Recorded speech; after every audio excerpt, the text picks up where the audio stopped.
So guys today is my birthday. So ఈ రోజు నా బర్త్డే సందర్భంగా పూరి రోడ్ సైడ్ ఉన్న పూర్ పీపుల్ కి ఫుడ్ అయితే డొనేట్ చేద్దాం అనుకుంటున్నాను. సో ఇంట్లోనే మంచిగా ఫుడ్ అయితే ప్రిపేర్ చేసి ఇప్పుడు రోడ్ సైడ్ ఉన్న వాళ్ళకి తెద్దాం అనుకుంటున్నాను. మా అమ్మ చేతి మీదుగా ఫుడ్ అయితే ప్రిపేర్ చేశాను. సో మీకు కూడా చూపిస్తాను. ఇప్పుడు అన్ని ప్రిపేర్ చేసి ప్యాకింగ్ చేసి వాళ్ళకి అయితే ఇచ్చేద్దాం. సరే,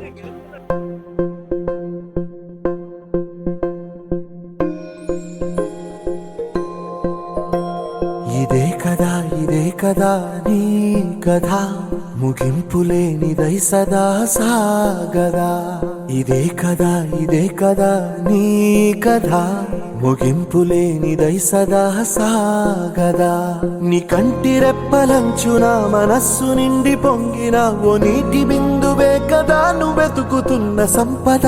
ఒక్కొక్క జ్ఞాపకానికి 100 ఏళ్ల ఆయువుందిగా, ఇంకెన్ని ముందు వేచనో అవన్నీ వెతుకుతూ